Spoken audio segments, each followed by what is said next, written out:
Welcome to Dweller of the Dark. We are a channel honoring the yellowed and blackened bones of many prominent authors. We will be digging up several obscure, strange, and forgotten authors who influenced many of the great horror, science fiction, and fantasy writers today. More tales of the horrifying, obscure, strange, and forgotten are climbing out of the tombs. Subscribe, comment, like, donate, or I'll send Thaddeus Forge to steal your heathen soul. Unknown horror masters, send us ghoulish delights for the Skull and Bones collection. Your pound of writer's flesh will continue to feed our ghouls for now. Books, websites, podcasts, in the links below. Children of Horror, Legion of Ghouls. Tonight, the season of Halloween has arrived. Each day, night, or hell, whenever the spirit commands us, we'll be presenting all manner of Halloween-themed tales, short stories, a novel or two, and much more. Tonight, we let the blood fly with Bram Stoker, Dracula. Chapter 8, Mina Murray's Journal. Same day, 11 o'clock p.m. Oh, but I am tired. If it were not that I had made my diary a duty, I should not open it tonight. We had a lovely walk. Lucy, after a while, was in gay spirits, owing, I think, to some dear cows who came nosing towards us in a field close to the lighthouse and frightened the wits out of us. I believe we forgot everything except, of course, personal fear, and it seemed to wipe the slate clean and give us a fresh start. We had a capital severe tea at Robin Hood's Bay in a sweet little old-fashioned inn with a bow window right over the seaweed-covered rocks of the Strand. I believe we should have shocked the new woman with our appetites. Men are more tolerant, bless them. Then we walked home with some, or rather many, stoppages to rest, and with our hearts full of a constant dread of wild bulls. Lucy was really tired, and we intended to creep off to bed as soon as we could. The young curate came in, however, and Mrs. Westenra asked him to stay for supper. Lucy and I had both a fight for it with the dusty miller. I know it was a hard fight on my part, and I am quite heroic. I think that someday the bishops must get together and see about breeding up a new class of curates who don't take supper, no matter how they may be pressed too, and who will know when girls are tired. Lucy is asleep and breathing softly. She has more color in her cheeks than usual and looks, oh, so sweet. If Mr. Homewood fell in love with her seeing her only in the drawing room, I wonder what he would say if he saw her now. Some of the new women writers will someday start an idea that men and women should be allowed to see each other asleep before proposing or accepting. But I suppose the new woman won't condescend in future to accept. She will do the proposing herself, and a nice job she will make of it too. There's some consolation in that. I am so happy tonight because dear Lucy seems better. I really believe she has turned the corner and that we are over her troubles with dreaming. I should be quite happy if I only knew if Jonathan, God bless and keep him. 11 August, 3 a.m. Diary again. No sleep now, so I may as well write. I am too agitated to sleep. We have had such an adventure, such an agonizing experience. I fell asleep as soon as I had closed my diary. Suddenly, I became broad awake and sat up with a horrible sense of fear upon me and of some feeling of emptiness around me. The room was dark so I could not see Lucy's bed. I stole across and felt for her. The bed was empty. I lit a match and found that she was not in the room. The door was shut, but not locked, as I had left it. I feared to wake her mother, who has been more than usually ill lately, so threw on some clothes and got ready to look for her. As I was leaving the room, it struck me that the clothes she wore might give me some clue to her dreaming intention. Dressing gown would mean house, dress outside. Dressing gown and dress were both in their places. Thank God, I said to myself. She cannot be far, as she is only in her nightdress. I ran downstairs and looked in the sitting room. Not there. Then I looked in all the other open rooms of the house, with an ever-growing fear chilling my heart. Finally, I came to the hall door and found it open.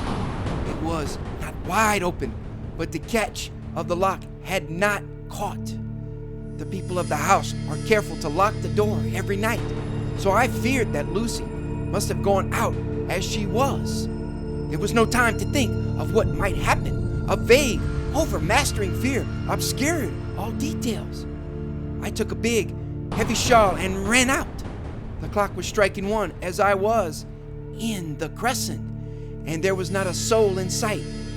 I ran along the north terrace, but could see no sign of the white figure which I expected. At the edge of the west cliff above the pier, I looked across the harbor to the east cliff in the hope or fear, I don't know which, of seeing Lucy in our favorite seat. There was a bright full moon with heavy black driving clouds, which threw the whole scene into a fleeting diorama of light and shade as they sailed across. For a moment or two, I could see nothing as the shadow of a cloud obscured St. Mary's Church and all around it. Then, as the cloud passed, I could see the ruins of the abbey coming into view, and as the edge of a narrow band of light as sharp as a sword cut moved along, the church and the churchyard became gradually visible. Whatever my expectation was, it was not disappointed, for there, on our favorite seat, the silver light of the moon struck a half-reclining figure, snowy white. The coming of the cloud was too quick for me to see much, for a shadow shut down on light almost immediately. But it seemed to me as though something dark stood behind the seat where the white figure shone and bent over it. What it was, whether man or beast, I could not tell. I did not wait to catch another glance, but flew down the steep steps to the pier and along by the fish market to the bridge, which was the only way to reach the east cliff. The town seemed as dead, for not a soul did I see. I rejoiced that it was so, for I wanted no witness of poor Lucy's condition. The time and distance seemed endless, and my knees trembled and my breath came labored as I toiled up the endless steps to the abbey. I must have gone fast, and yet it seemed to me as if my feet were weighed with lead, and as though every joint in my body were rusty. When I got almost to the top, I could see the seat and the white figure, for I was now close enough to distinguish it even through the spells of shadow. There was undoubtedly something long and black bending over the half-reclining white figure. I called in fright, "Lucy! Lucy!" and something raised a head, and from where I was, I could see a white face and red gleaming eyes. Lucy did not answer, and I ran on to the entrance of the churchyard. As I entered, the church was between me and the seat, and for a minute or so, I lost sight of her. When I came in view again, the cloud had passed, and the moonlight struck so brilliantly that I could see Lucy half reclining with her head lying over the back of the seat. She was quite alone, and there was not a sign of any living thing about. When I bent over her, I could see that she was still asleep. Her lips were parted, and she was breathing, not softly as usual with her, but in long, heavy gasps. as though striving to get her lungs full at every breath. As I came close, she put up her hand in her sleeve and pulled the collar of her nightdress close around her throat. Whilst she did so, there came a little shudder through her, as though she felt the cold. I flung the warm shawl over her and drew the edges tight around her neck, for I dreaded lest she should get some deadly chill from the night air, unclad as she was. I feared to wake her all at once, so in order to have my hands free that I might help her, I fastened the shawl at her throat with a big safety pin, but I must have been clumsy in my anxiety and pinched or pricked her with it, for by and by, when her breathing became quieter, she put her hand to her throat again and moaned. When I had her carefully wrapped up, I put my shoes on her feet and then began very gently to wake her. At first, she did not respond, but gradually she became more and more uneasy in her sleep, moaning and sighing occasionally. At last, as time was passing fast, and for many other reasons, I wished to get her home at once. I shook her more forcibly till finally she opened her eyes and awoke. She did not seem surprised to see me, as, of course, she did not realize all at once where she was. Lucy always wakes prettily, and even at such a time, when her body must have been chilled with cold and her mind somewhat appalled at waking unclad in a churchyard at night, she did not lose her grace.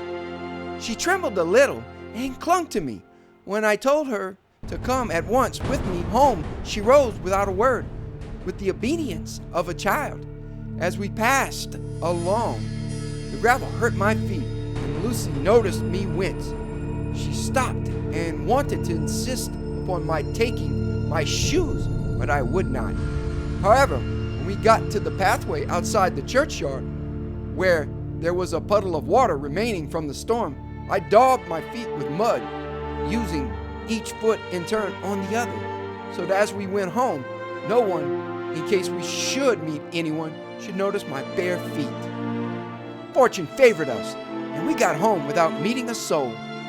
Once we saw a man who seemed not quite sober passing along a street in front of us, but we hid in a door till he had disappeared up an opening such as there are here, steep little closes or wynds, as they call them in Scotland. My heart beat so loud all the time that sometimes I thought I should faint. I was filled with anxiety about Lucy, not only for her health, lest she should suffer from the exposure, but for her reputation in case the story should get wind. When we got in and had washed our feet and had said a prayer of thankfulness together, I tucked her into bed. Before falling asleep, she asked, even implored, me not to say a word to anyone, even her mother, about her sleepwalking adventure. I hesitated at first to promise, but on thinking of the state of her mother's health and how the knowledge of such a thing would fret her, and thinking too of how such a story might become distorted, nay, infallibly would, in case it should leak out, I thought it wiser to do so. I hope I did right. I have locked the door, and the key is tied to my wrist, so perhaps I shall not be again disturbed.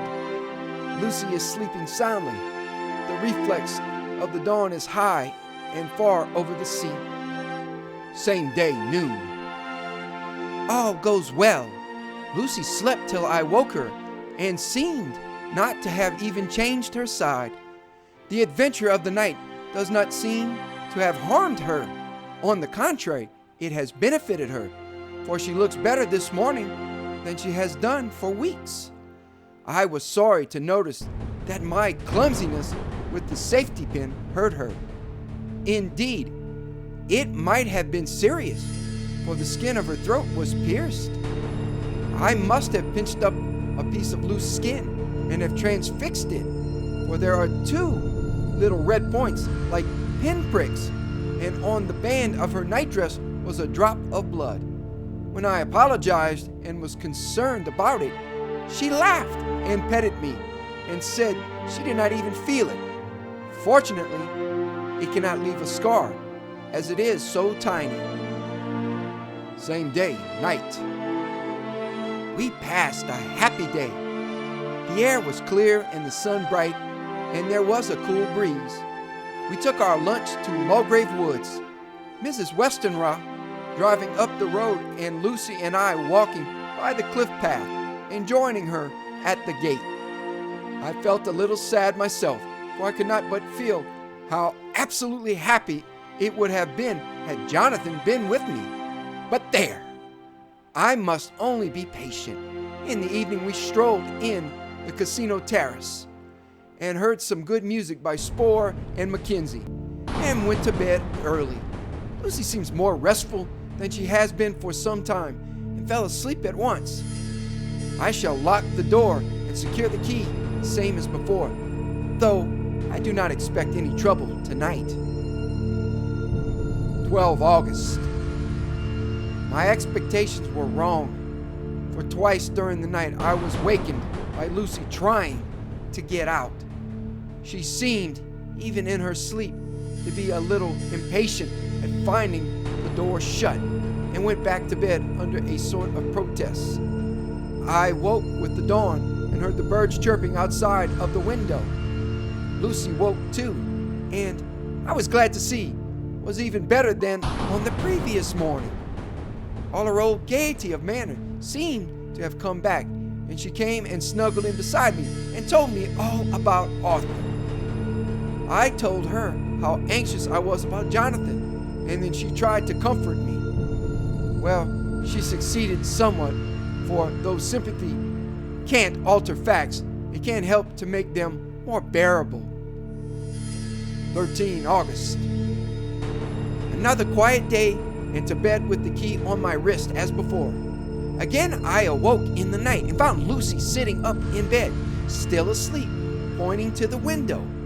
I got up quietly and, pulling aside the blind, looked out.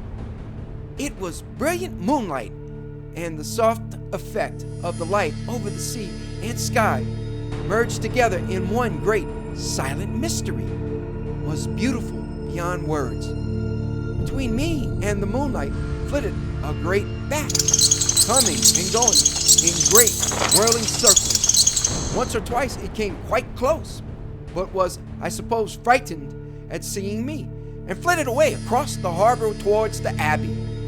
When I came back from the window, Lucy had lain down again and was sleeping peacefully.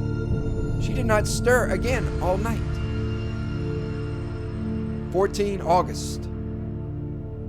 On the East Cliff, reading and writing all day. Lucy seems to have become as much in love with the spot as I am, and it is hard to get her away from it when it is time to come home for lunch or tea or dinner. This afternoon, she made a funny remark. We were coming home for dinner and had come to the top of the steps up from the West Pier and stopped to look at the view, as we generally do. The setting sun, low down in the sky, was just dropping behind Kettleness. The red light was thrown over on the East Cliff and the old Abbey, and seemed to bathe everything in a beautiful rosy glow. We were silent for a while, and suddenly Lucy murmured, as if to herself, "His red eyes again! They are just the same." It was such an odd expression, coming apropos of nothing, that it quite startled me. I slewed round a little so as to see Lucy well without seeming to stare at her, and saw that she was in a half-dreamy state, with an odd look on her face that I could not quite make out, so I said nothing, but followed her eyes. She appeared to be looking over at our own seat, whereon was a dark figure seated alone. I was a little startled myself, for it seemed for an instant as if the stranger had great eyes, like burning flames, but a second look dispelled the illusion. The red sunlight was shining on the windows of St. Mary's Church behind our seat, and as the sun dipped, there was just sufficient change in the refraction and reflection to make it appear as if the light moved. I called Lucy's attention to the peculiar effect, and she became herself with a start, or she looked sad all the same. It may have been that she was thinking of that terrible night up there. We never referred to it, so I said nothing, and we went home to dinner. Lucy had a headache and went early to bed. I saw her asleep and went out for a little stroll myself. I walked along the cliffs to the westward and was full of sweet sadness, for I was thinking of Jonathan. When coming home, it was then bright moonlight, so bright that though the front of our part of the crescent was in shadow, everything could be well seen. I threw a glance up at our window and saw Lucy's head leaning out. I thought that perhaps she was looking out for me, so I opened my handkerchief and waved it. She did not notice or make any movement whatever. Just then, the moonlight crept round an angle of the building, and the light fell on the window. There distinctly was Lucy, with her head lying up against the side of the windowsill and her eyes shut.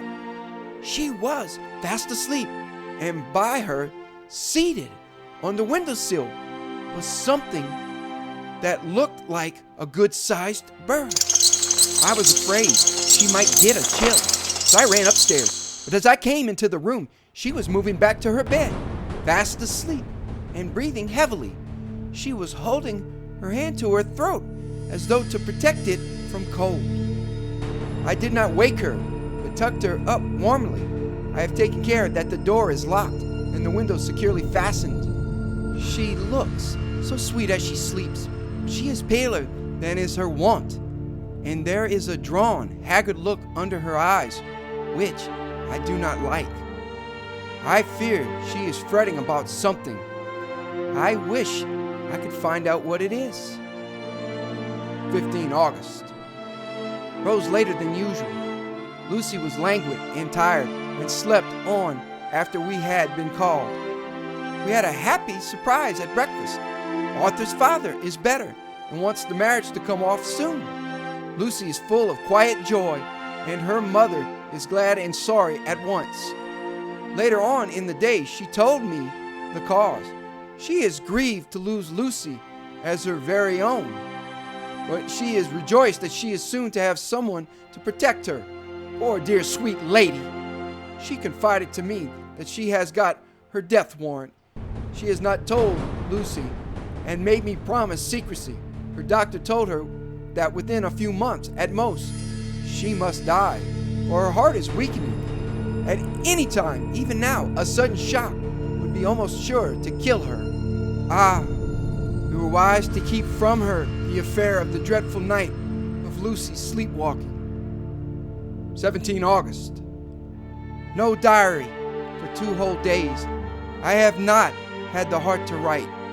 Some sort of shadowy pall seems to be coming over our happiness.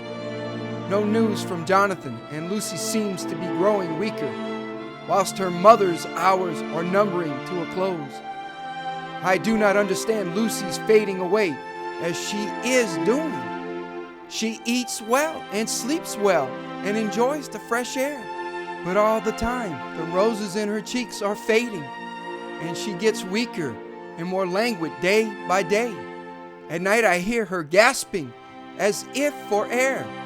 I keep the key of our door always fastened to my wrist at night, but she gets up and walks about the room and sits at the open window. Last night I found her leaning out when I woke up, and when I tried to wake her, I could not. She was in a faint. When I managed to restore her, she was as weak as water and cried silently between long, painful struggles for breath. When I asked her how she came to be at the window, she shook her head and turned away. I trust her feeling ill may not be from that unlucky prick of the safety pin. I looked at her throat just now as she lay asleep, and the tiny wounds seem not to have healed. They are still open, and if anything, larger than before, and the edges of them are faintly white. They are like little white dots with red centers. Unless they heal within a day or two, I shall insist on the doctor seeing about them. Letter, Samuel F. Billington and Son, Solicitors, Whitby, to Messrs. Carter, Peterson and Company, London, 17 August. Dear Sirs, herewith please receive invoice of goods sent by Great Northern Railway. Same are to be delivered at Carfax, near Purfleet, immediately on receipt at goods station, King's Cross. The house is at present empty, but enclosed please find keys, all of which are labeled. You will please deposit the boxes, 50 in number, which form the consignment, in the partially ruined building forming part of the house and marked A on rough diagram enclosed. Your agent will easily recognize the locality, as it is the ancient chapel of the mansion. The goods leave by the train at 9:30 tonight, and will be due at King's Cross at 4:30 tomorrow afternoon, as our client wishes the delivery made as soon as possible. We shall be obliged by your having teams ready at King's Cross at the time named and forthwith conveying the goods to destination. In order to obviate any delays possible through any routine requirements as to payment in your departments, we enclose check herewith for £10, receipt of which please acknowledge. Should the charge be less than this amount, you can return balance. If greater, we shall at once send check for difference on hearing from you. You are to leave the keys on coming away in the main hall of the house, where the proprietor may get them on his entering the house by means of his duplicate key. Pray, do not take us as exceeding the bounds of business courtesy in pressing you in all ways to use the utmost expedition. We are, dear sirs, faithfully yours, Samuel F. Billington and Son. Letter, Messrs. Carter, Patterson and Company, London, to Messrs. Billington and Son, Whitby, 21 August.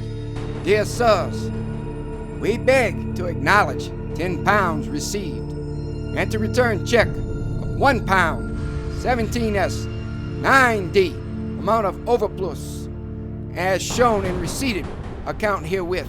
Goods are delivered in exact accordance with instructions, and keys left in parcel in main hall, as directed. We are, dear sirs, yours respectfully, Pro Carter, Patterson and Company. Mina Murray's Journal, 18 August. I am happy today, and right sitting on the seat in the churchyard. Lucy is ever so much better.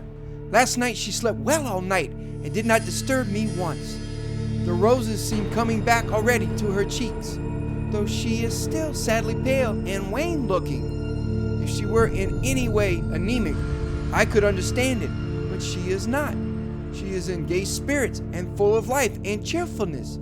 All the morbid reticence seems to have passed from her, and she has just reminded me, as if I needed any reminding, of that night, and that it was here, on this very seat, I found her asleep. As she told me, she tapped playfully with the heel of her boot on the stone slab and said, "My poor little feet didn't make much noise then. I dare say poor old Mr. Swells would have told me that it was because I didn't want to wake up Geordie." As she was in such a communicative humor, I asked her if she had dreamed at all that night.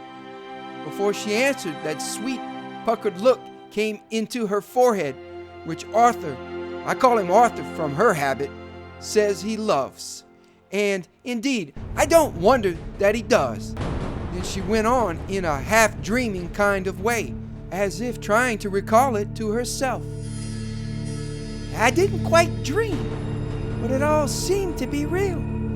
I only wanted to be here in this spot. I don't know why, for I was afraid of something. I don't know what. I remember, though, I suppose I was asleep, passing through the streets and over the bridge. A fish leaped as I went by, and I leaned over to look at it, and I heard a lot of dogs howling. The whole town seemed as if it must be full of dogs, all howling at once, as I went up the steps. Then I had a vague memory of something long and dark with red eyes, just as we saw in the sunset, and something very sweet and very bitter all around me at once. And then I seemed sinking into deep green water, and there was a singing in my ears, as I have heard there is to drowning men. And then everything seemed passing away from me. My soul seemed to go out from my body and float about the air.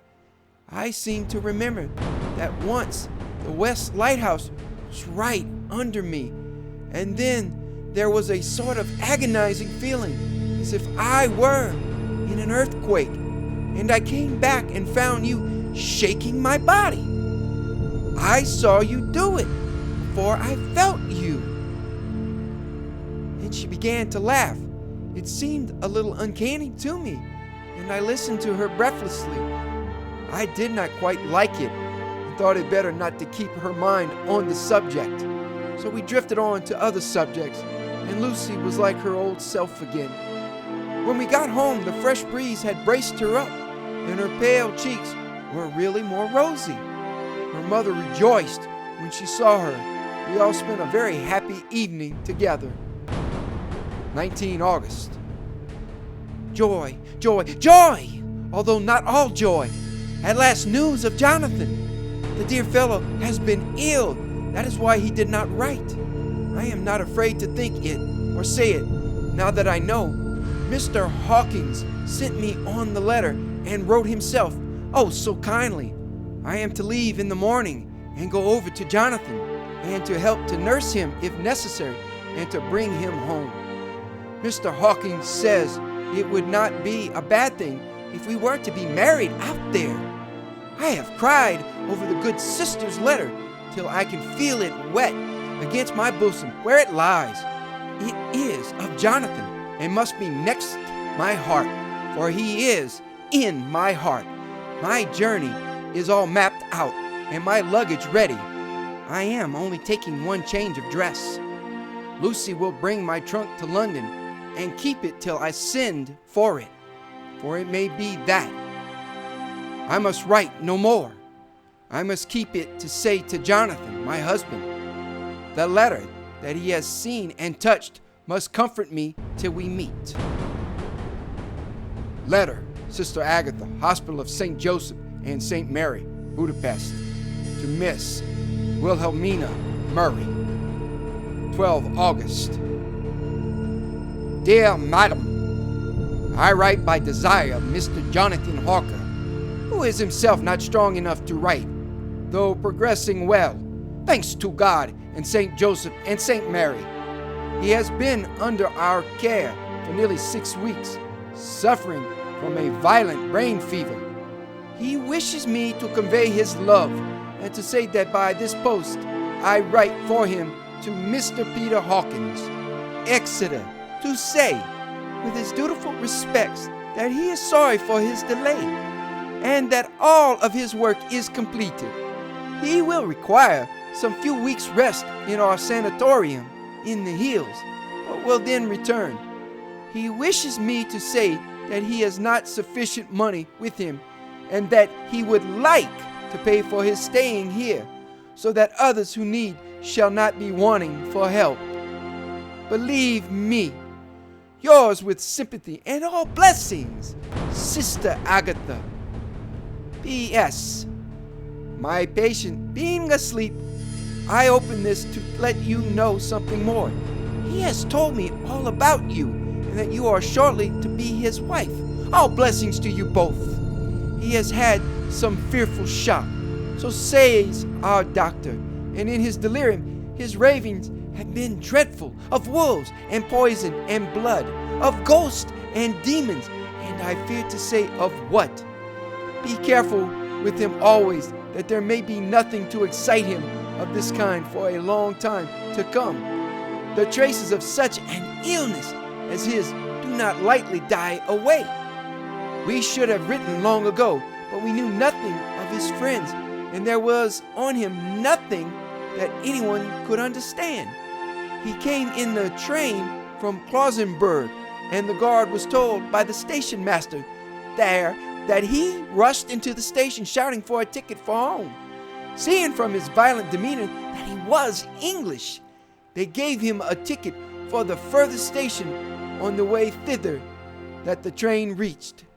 Be assured that he is well cared for.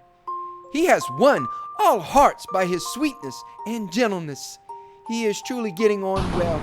I have no doubt will in a few weeks be all himself. But be careful of him for safety's sake. There are, I pray God and St. Joseph and St. Mary, many, many happy years for you both. Dr. Seward's diary, 19 August. Strange and sudden change in Renfield last night.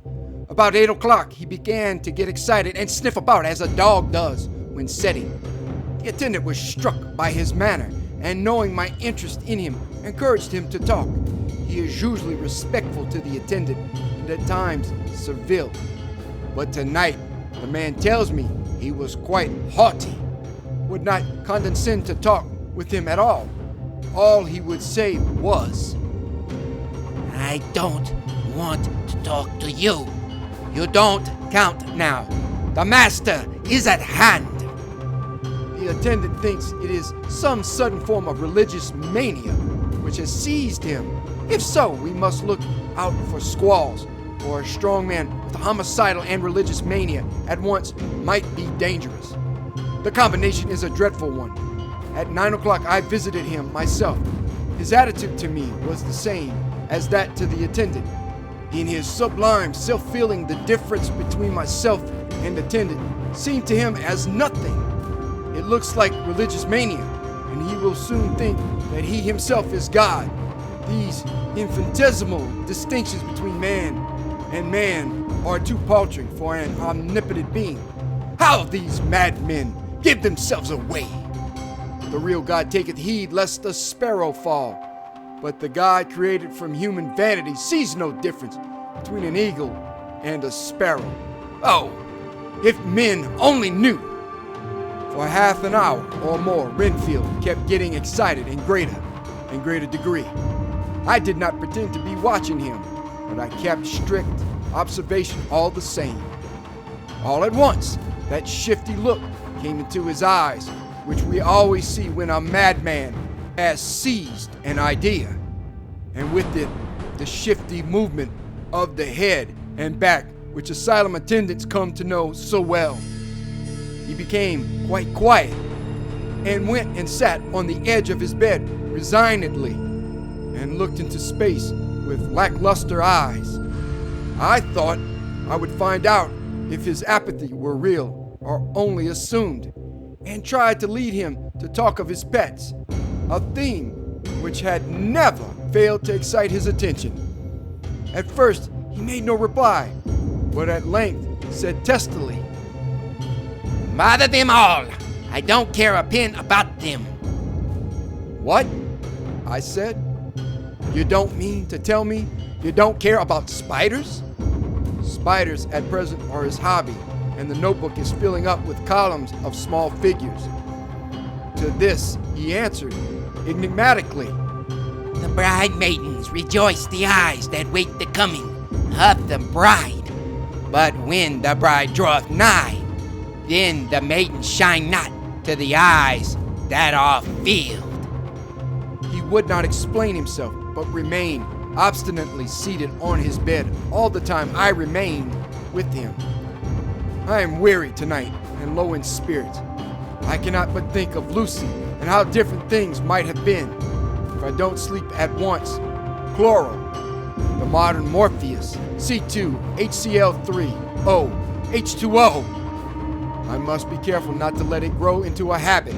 No, I shall not take none tonight. I have thought of Lucy, and I shall not dishonor her by mixing the two. If need be, tonight shall be sleepless. Later, glad I made the resolution, gladder that I kept to it. I had lain tossing about and had heard the clock strike only twice when the night watchman came to me, sent up from the ward to say that Renfield had escaped. I threw on my clothes and ran down at once. My patient is too dangerous a person to be roaming about. those ideas of his might work out dangerously with strangers. The attendant was waiting for me. He said he had seen him not 10 minutes before, seemingly asleep in his bed, when he had looked through the observation trap in the door. His attention was called by the sound of the window being wrenched out. He ran back and saw his feet disappear through the window and had at once sent up for me. He was only in his night gear and cannot be far off. The attendant thought it would be more useful to watch where he should go than to follow him, as he might lose sight of him whilst getting out of the building by the door. He is a bulky man and couldn't get through the window. I am thin, so with his aid I got out, but feet foremost, and, as we were only a few feet above ground, landed unhurt. The attendant told me the patient had gone to the left and had taken a straight line, so I ran as quickly as I could. As I got through the belt of trees, I saw a white figure scale the high wall which separates our grounds from those of the deserted house. I ran back at once, told the watchman to get 3 or 4 men immediately and follow me into the grounds of Carfax in case our friend might be dangerous. I got a ladder myself and, crossing the wall, dropped down on the other side. I could see Renfield's figure just disappearing behind the angle of the house, so I ran after him. On the far side of the house, I found him pressed close against the old iron-bound oak door of the chapel. He was talking, apparently to someone, but I was afraid to go near enough to hear what he was saying, lest I might frighten him and he should run off. Chasing an errant swarm of bees is nothing to following a naked lunatic when the fit of escaping is upon him. After a few minutes, however, I could see that he did not take note of anything around him, and so ventured to draw nearer to him. The more so as my men had now crossed the wall and were closing him in. I heard him say, "I am here to do your bidding, master. I am your slave, and you will reward me, for I shall be faithful. I have worshipped you long and afar off. Now that you are near, I await your commands, and you will not pass me by, will you, dear master, in your distribution of good things?" He is a selfish old beggar anyhow. He thinks of the loaves and fishes even when he believes he is in a real presence. His manias make a startling combination. When we closed in on him, he fought like a tiger. He is immensely strong, for he was more like a wild beast than a man. I never saw a lunatic in such a paroxysm of rage before, and I hope I shall not again. It is a mercy that we have found out his strength and his danger in good time. With strength and determination like his, he might have done wild work before he was caged. He is safe now at any rate. Jack Shepherd himself couldn't get free from the strait waistcoat that keeps him restrained, and he's chained to the wall in the padded room. His cries are at times awful, but the silences that follow are more deadly still, for he means murder in every turn and movement. Just now, he spoke coherent words for the first time. "I shall be patient, master. It is coming, coming, coming!" So I took the hint and came to. I was too excited to sleep, but this diary has quieted me, and I feel I shall get some sleep tonight. Thank you for listening. Have a great night.